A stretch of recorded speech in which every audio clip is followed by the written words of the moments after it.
We are in this series called Sounds Familiar. It's a series on the Sermon on the Mount collection, and Jesus' really most famous teaching. And it's this collection of all of these things that we're really familiar with. And today is going to be one of those passages that we are very familiar with.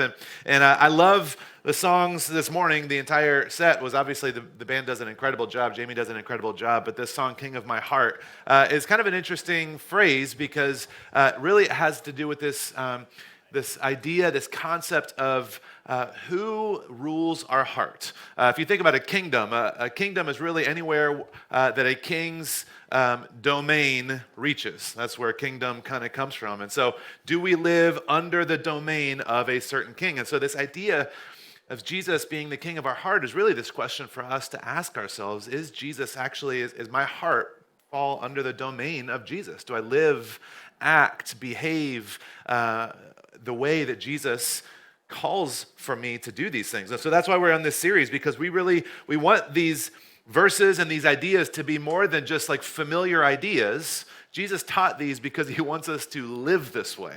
This is how things work in his kingdom. And so that's why we're looking at this. Most of you guys know by now, but I married into a large Mexican family, and it is fun nonstop. And one of the things that I love the most about it is, besides the family, is the food. But it's like a close second. But my mother-in-law is one of these types of women that cooks amazing food, has no recipes, and is not very interested in sharing how she does what she does.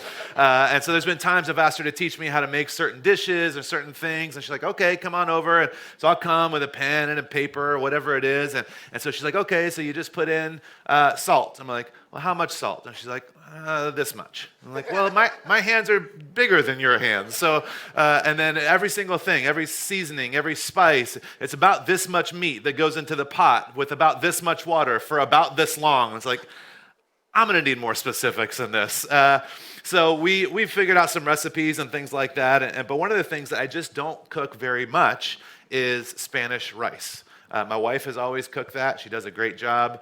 And so I've just never needed to. And so it's like a very new thing for me. But one of the funny things about Ez is that she always forgets to put salt in the Spanish rice. So yesterday she was running errands, and she's like, can you make the rice? I'm like, you got it.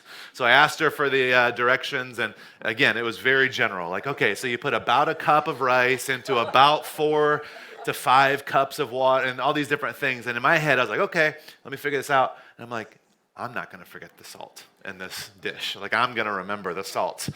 And then when I went to put the salt in, I had no clue how much to put in because I'd never seen anybody put salt in rice. So guess how much salt I put in? Too much. That's exactly right. Yeah. It's either always too much or just not enough at all. I love cooking. I do. I love watching cooking. One of my favorite shows in the world is Chopped. I love watching Chopped. They just get this random basket of ingredients, and they have to figure out how to make an appetizer or an entree or a dessert out of these random ingredients. Master Chef is another show that I really love to watch. And almost always, without fail, every single episode, one of the biggest faults for these contestants is that the judges say, needs salt. Not enough salt. Try using some salt. It is just this ongoing thing. Not enough salt leaves things bland. Too much salt ruins a dish. Salt is used in every cuisine around the world. It's one of the few things that is used in every culture when they cook. It seasons, it enhances flavors and also aromas. It actually draws out the flavor of the dishes. It's a preservative. Salt is the only rock that we eat, or at least that most of us eats. I don't know, maybe some of you guys are rock fans. During the first century, during Jesus' lifetime, and really even before and after, but salt was significantly valuable, partly because of how difficult it was to make salt. It was this really difficult process, which anything that's difficult is hard to come by, and so it's more valuable. And so salt was a really valuable thing, and partly because of how integral it was in day-to-day life. They didn't have refrigerators and ice makers and those types of things. And so salt was used all the time for preserving food and all kinds of things like this. There was economic impact of salt. You guys are going to learn a lot about salt today, so buckle up. I know you're interested. You're probably already What's it called? Salivating. You guys, buckle up.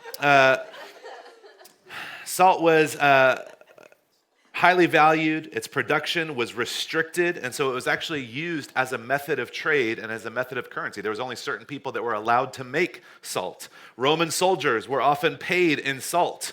Their wages, they didn't use the word wages, they used the word salarium, which is where we get the word salary from. It all comes back to salt, you guys. There's a phrase, besides being salt of the earth kind of person, there's also another phrase where you could say that someone is not worth their salt. They're not worth their salt because what they're capable of doing, what they are producing, it's just not worth paying for. One of the first known taxes is from China. 2,200 years before Jesus was born is the first kind of recorded tax, and it was a tax on, that's right, you guys get it. Tibet is one of the countries that had coins that were made out of pressed and compacted salt. It was a way people would pay for things. The word salad even originates from this idea of salt because the early Romans would salt their greens and vegetables. And I mean, doesn't that just sound like a salad would be better if it involves a lot of salt? So there's economic and kind of social cues. There's also religious impacts. There's things like a salt covenant, salt in sacrifices at the temple. Salt represented purity. Even today in Judaism, when people acknowledge and rest on the Sabbath, there's this process, this common thing of dipping bread in salt, which is, I mean, about as close as it gets. You add some butter in there, and it's just like we're all in. The covenants in Scripture were sealed with salt. And actually, I mean, we know that there's luck involved with salt, right? You guys have seen Dumb and Dumber. Lloyd, you spilled the salt, and then you throw the salt shaker over your shoulder. But get this, you guys. I learned this week. You guys know the painting of the Last Supper? You're familiar. This one? It's a real mess, right? Do you guys know who Judas is in this picture? He's, let's see, 3 people over to the left of Jesus with like a blue tunic. Let's zoom in and see what happens here in this painting. This is not Photoshop. This is a real painting. Can we go to the next slide?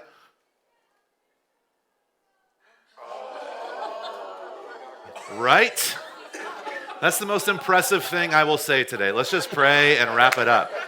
Judas clutching the bag of coins and spilling the salt, which is not actually where this phrase came from, but obviously there is this understanding that this was put in there to imply just the negative nature with salt. But salt, this idea of it being bad luck if you spilled salt, actually came from sacrifices, because there were certain times you would do sacrifices and put a salt paste on the head of the sacrifice, and if the salt fell off, then you were doomed. And so anyways, but this idea of salt, it works its way, no pun intended, into so much of our lives. There's this religious implication, and even the word salvation, you guys, has to do with salt, being able to save, preserve, sal. It shows up over and over again. This idea of salt, it's not just the shaker, it's not just like the flake salt that we put on. It is such a huge part of culture, and it has been such a huge part of culture for so long. And so Jesus, as he works his way through the Beatitudes, the beginning of the Sermon on the Mount, and then in verse 13, he says this: "You are the salt of the earth. But if the salt loses its saltiness, how can it be made salty again? It is no longer good for anything except to be thrown out and trampled underfoot." Salt was significant. And in that culture, especially because of how much they relied on it, how much many people were paid with it, how much they needed it for their businesses, for their food, for kind of just sustaining their families, when Jesus is speaking and he tells people that they are the salt of the earth, it's a thing that they paused and really were kind of struck by. This wouldn't be, like, it's a saying that people say now, the salt of the earth kind of person. But in this moment, they would not have heard something like this before, and it had all of this impact, all of this meaning, all of this depth.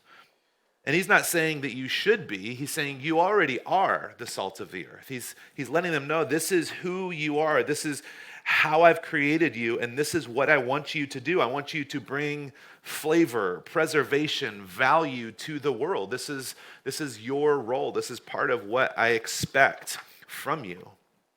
Salt is naturally salty. There's nothing that salt needs to do to be salty. It just is that way. And there's nothing that you or I need to do to become usable by Jesus. We are, by nature, in our identity, created in the image of God, and he wants to use us. His plan is to use us. Ultimately, Jesus is the way that we are brought back into a relationship with God, with our Heavenly Father. And the plan to reach everyone else in the world is us. We are the plan. We are the tool that God says, this is how I'm going to make sure this message spreads to everyone that can hear it. We have a role to play. There's nothing that we can do to earn or accomplish or become usable. Jesus is saying this is who we already are. And Paul reinforces this idea. He wrote to a church in Colossae in chapter 4. He says, be wise in the way that you act towards outsiders. And when he's saying this, he's speaking to a brand new church, and he's saying, hey, there's people that have not yet heard of Jesus. There's people that are not familiar with this idea of who Jesus of Nazareth is, because there's no internet. This hadn't been around for thousands of years. There's a lot of people that had no idea. So an outsider was just anybody that wasn't already a part of this community. He says, be wise in the way you act towards them. Make the most of every opportunity. There's a pressure there that he's articulating. Let your conversation be always full of grace, seasoned with... Thank you. Today's answer is not Jesus, it's salt. Just in case you guys are like, what's the right one to say? Let your conversations always be full of grace, seasoned with salt, so that you may know how to answer everyone. Paul is writing to this group of Christians that are not meeting in a church with a band and all this kind of stuff. He's writing this group of people that are probably huddled in a house, that are living differently and called to live differently than everybody else has lived. They're showing up differently. And Jesus said, I want you to be ready whenever you come into contact with people that are not a part of your community. I want your conversations to be filled with grace and seasoned with salt. There's something that you are supposed to bring into every one of those interactions. But Jesus didn't just stop there with salt. He continues on. He says in verse 14, he says, you are the light of the world.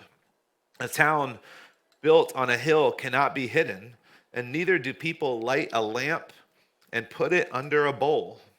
Instead, they put it on its nightstand, and it gives light to everyone in the house. In the same way, let your light shine before others, that they may see your good deeds and glorify your Father in heaven.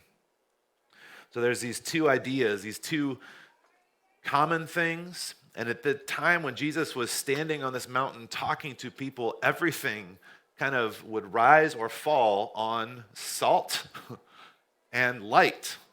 Light dictated life, rhythms, how much work you could get done, when you stopped working, what the weather was like. This sunshine idea, this light idea was so crucial. Light is such a common thing for us now. We can just hit switches and things turn on. We forget how crucial it is until maybe you lose power at your house. I've told this story before about when Mason, my older son, he was probably about 4 years old, deep in the throes of his love affair with technology and iPads and iPhones. And so there was this understanding that every once in a while, this magical screen would just go dark. And then he would say or cry, why isn't it working? We'd say, oh, the iPad died or the iPhone died. And the first time the power went out at our apartment, when he was probably about 4 or 5, everything just went pitch black. And he's like, did the house die? But there's this kind of this familiarity that we have with light. It's always available. It's always available. There's some people that thrive in the summer because the days are longer. And it's like, this is my season. I remember when we moved to Des Moines, when we lived in Iowa, and it was gray and the sun would be hidden for months at a time. My wife would say things like, I hate it here. No, but there's just this reality of light and its impact on us. You can't smell light or touch it or see light directly. Light is energy. Some of you are smart enough and you remember all these details, but I want to remind you a little bit about what light is. It's an electromagnetic radiation, and we don't see that.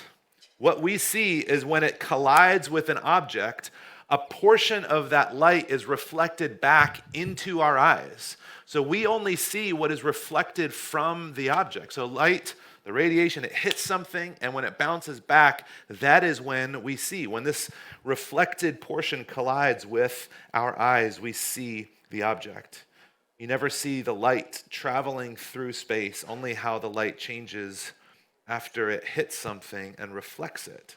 The purpose of light is to reveal the properties of the objects that it collides with. That's the purpose of light. That's how it works. We see when light shines on something, we see it. We get that by a concept, but there's this important aspect of how it works. The purpose of light is to reveal, to see, to draw attention to something. And Jesus, besides saying that we are salt of the earth, he says that you are also the light. And there's this important piece where he's saying you are a light. That is what you are. And so you're made to reflect something, to point out something, to illuminate something. Again, this idea for Jesus's Jewish audience at the time that he was speaking to would have been really significant because light was deeply connected to their understanding of who God was. When you go back to Genesis 1, the first thing that God says after it articulates in the creation poem that there is this formless chaos, darkness, void, the first thing that God does is says, "Let there be light." And this idea of the importance and the meaning of light shows up over and over again. And ultimately, even Jesus said, "I'm the light of the world. And if you follow me, you will never walk in darkness. You'll have the light of life in you." Light is not just some random thing. And for the listeners, when they hear that you are the light of the world, a city on the hill cannot be hidden, it would have really like, what? I carry this identity, this value.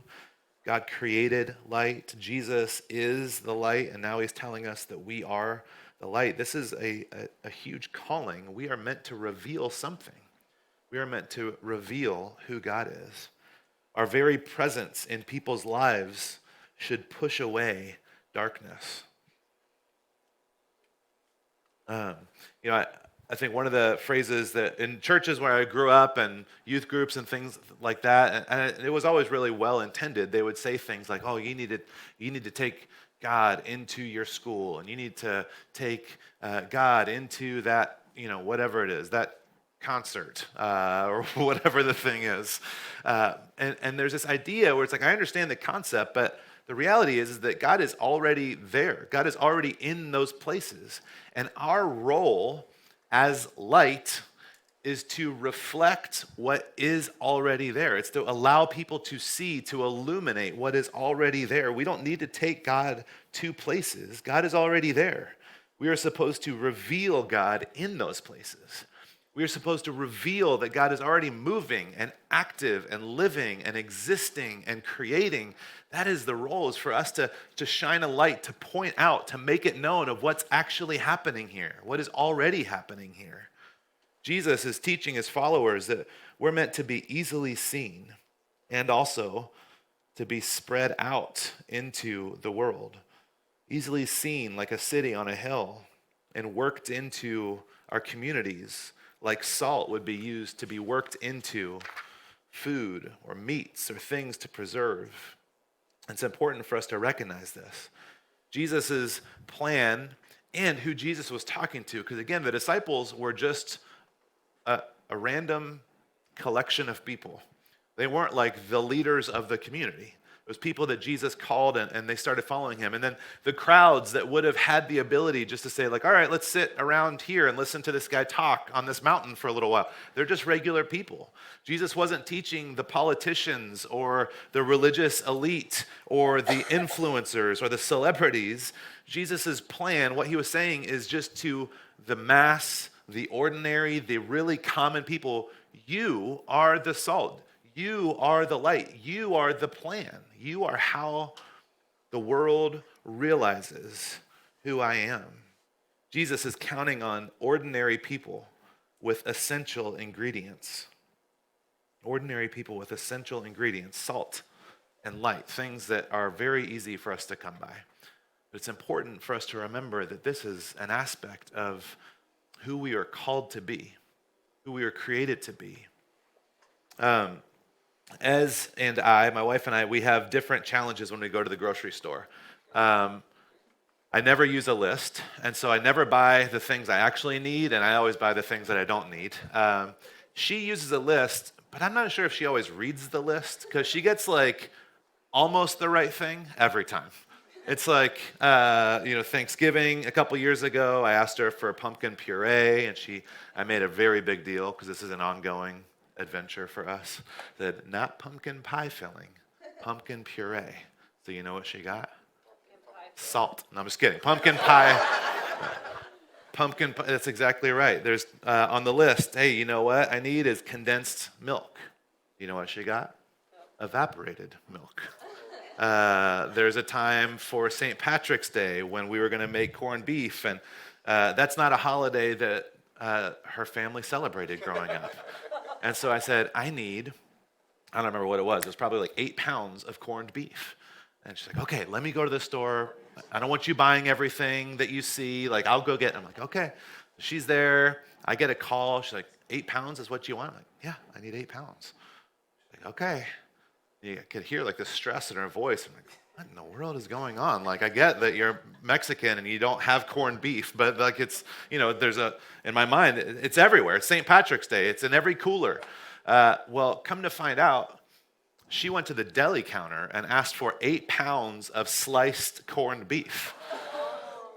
So like, was it corned beef? Yeah, but not quite exactly what I needed to make the corned beef. And there is this reality that's like all of these things are close, but they're not quite what I need for this dish to be successful. Pumpkin pie filling isn't going to work. Condensed milk versus evaporated milk, it's a whole different end product. Deli sliced corned beef versus an actual brisket, like that's not going to be great with the potatoes. Jesus is saying you are an essential ingredient. You have something that the world needs. I've created you to embody, to be a part of, to move out and around, and nothing else can take your place. Nothing else can take the space that I created for you to take. You are an essential ingredient. We don't have to be living these like legendary lives. Jesus says to be salt and light. Salt and light. Simple things. Common things, even in our time. The outcome of an ordinary life that's lived in relationship with God. So he says that we are salt and we are light, but he also manages to kind of fold in a warning to this teaching. There's like this other kind of side of it. He's like, you are the salt of the earth. You are the light. Also, and there's kind of like this interesting turn. He says there's something to be aware of, something for us to consider, something for us to ask ourselves, maybe on a regular basis. What value is salt if it has lost its saltiness? What value is it?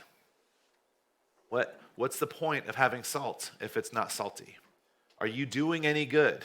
Are you helping preserve anything? Are you enhancing the flavor of anything? Are you changing anything?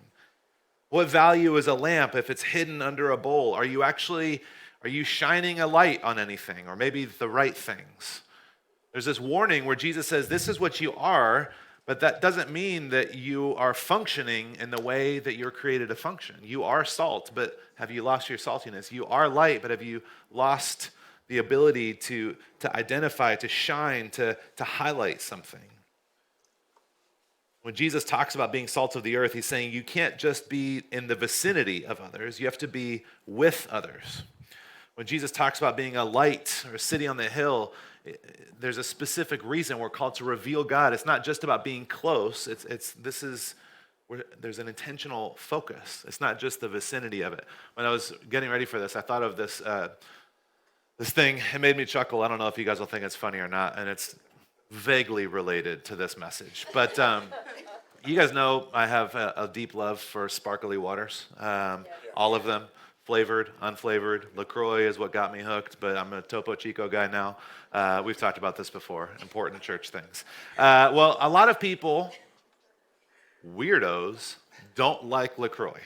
Any of you guys exist in the room here? Okay, yeah. So we are the perfect place for imperfect people, that's right. But I saw this thing online. It was a tweet that somebody had sent out that was so funny because they also clearly don't like LaCroix. And a lot of people just complain that it just doesn't actually taste like something. And so I saw this tweet a while ago. New LaCroix flavors. Transported in a truck near bananas. Hint of lime. A single Skittle dissolved in water. Shy watermelon, which I think is, like, that would be an awesome nickname. And then imagine like a strawberry, but with low battery. People got on this bandwagon and continued. There's other ones that people wrote. One person said, the previous tenant squeezed a lemon, which I thought was funny. One person said a new LaCroix flavor should be the white part of an orange, which is just cruel. One person said, walked by someone who vaped. We've all had that experience, right? It's like, what is that smell? Oh, that's from your lungs now?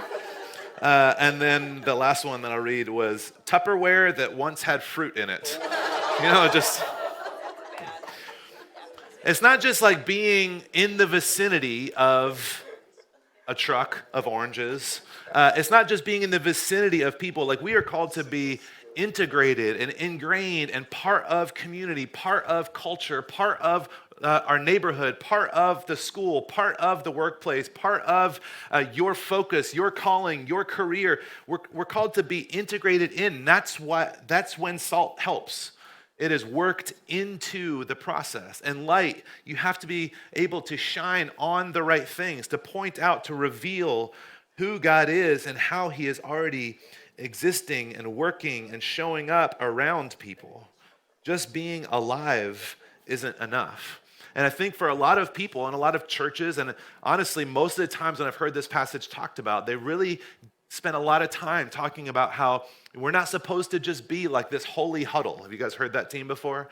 Like this holy huddle or this Christian country club where everybody comes together and this is where we have all of our friends and only our friends. And this is where we have all of our activities and only our activities. And I don't listen to that and I don't watch that and I don't go to those places or interact with those kinds of people. And the same thing was true in Jesus' day. Their belief system, Judaism, really kind of set itself, its uniqueness was that people that followed the Jewish law had to be set apart from everyone else, and everything else was unclean and untouchable, and you wouldn't go there or talk with those kind of people. And that's why Jesus turned everything upside down when he said, yes, this is the law, but let me show you the heart behind the law. That's why it was so important. That's why it's so powerful when Jesus sits down at a table with tax collectors, because that was unheard of. When Jesus allows prostitutes to be around him and he allows people that are sick to touch him, and he will touch people that have leprosy. It was unbelievably crazy because you can't be holy and interact with people like that. It was totally upside down. And I think some people, maybe a lot of people, they feel like they have to be so removed from culture because they don't want to get messed up by culture. I don't know if that's our problem. I think that our problem might be a little bit more that we may have just lost our saltiness. We're mixed in to our neighborhoods and to our communities and to our workplaces and to our whatevers. And I just don't know if we actually are doing what we are called to do. I think that maybe we're just not actually pointing out God in the relationships and in the scenarios and the situations and the medical diagnosis and the broken relationships.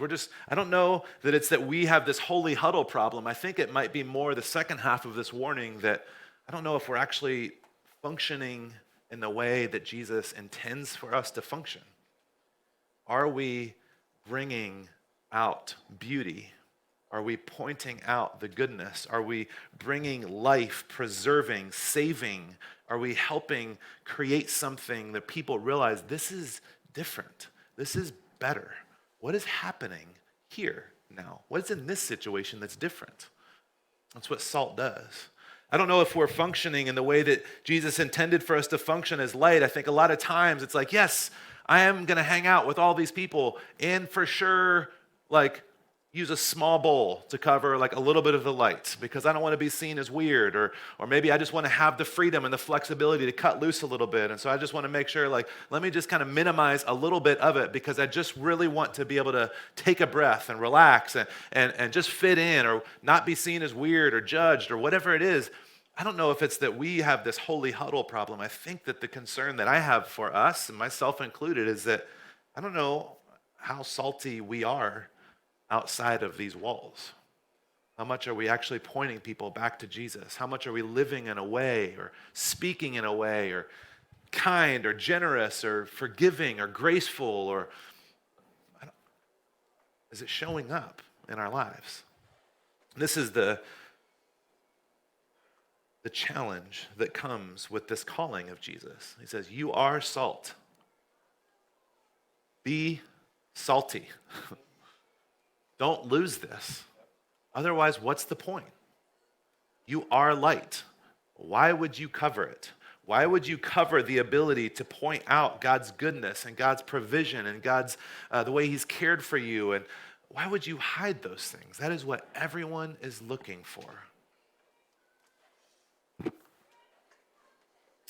So let's see, where am I at?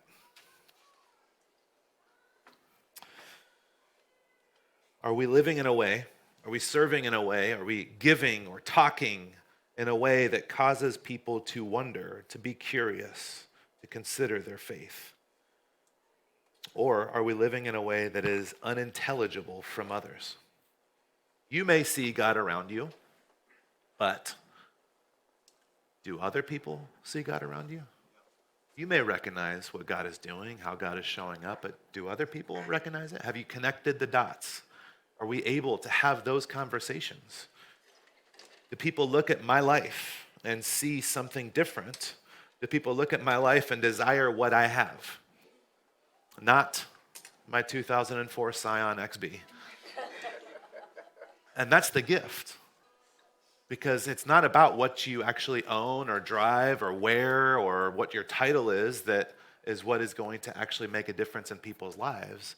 What I have is peace, forgiveness, freedom from shame, grace, purpose, friends, community.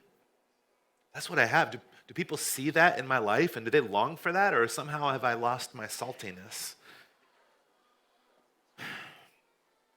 It's important for us to embrace who we already are, embrace what we already are. We are salt and light. It may be hard to believe, you may not always feel it, but it is who God created you to be. We have to live close enough with others to be salt. Can't hide that light. We have to be willing to show up in those spaces. You don't need to get anything to be used by God. You don't need to become anything to be used by God. You don't need to earn anything to be used by God. The good news, and maybe for some of you, terrifying news, is that God has already given you everything that you need for him to use you in your relationships, in your workplace, in your friends, in your neighborhood. You already are. You have to wake up to that reality. We have to wake up and step into that identity. An ordinary person with essential ingredients that others need. Pliny the Elder is a philosopher who lived actually the same time as Jesus. He said that there is nothing more useful in the world than salt and sunshine, which I think is like my wife's summer slogan. But this is like, we get it. We know that it's true, and it's true of you. It's true of who you are. It's so important for us to recognize that. Okay, so action steps. 3 questions for us to consider. And I want you to consider these. You can take a picture of the screen if you want. You can write it down. You can whatever it is. But don't just be like, oh yeah, those are good questions, and then divert. I want you to consider these. Where is a space that you may have lost your saltiness? Where is a space where you may not actually be enhancing goodness? Where you may not be preserving or giving life? Where is a space where you may have lost your saltiness? Where is a place that you need to shine a light? Where's a place? Maybe it's a relationship or a friend group or a workplace, or I don't know what it is, but maybe where's a place where you're like, you know what? I need to do a better job about revealing what is already there.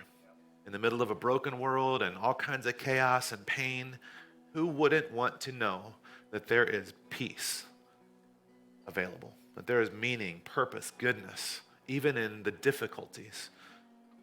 And then the third thing, and I want you to come up with a name here.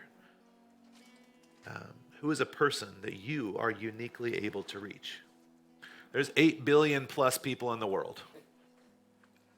You don't have to reach them all. I know for your introverts, it's like, I'm not even going to reach 8, which is fine. That's okay. But there is someone in each of our lives that we are uniquely able to care for. And maybe it's a person that is just like a heathen who does animal sacrifices still and loves death metal. Like maybe it's like a terrible person. Death metal's not terrible, the other things. Maybe it's just someone that you know that you can help, you can care for, you can lead in a different way, you can reveal God's goodness. It could be either aspect of that. And so maybe it's spending time with them and going to lunch with them, or whatever it is, showing up where they need, or maybe it's inviting them to something. Maybe inviting them to church on a Sunday. Maybe they're like, I don't know that I would ever go to church, and you can invite them to the beach on a Sunday afternoon.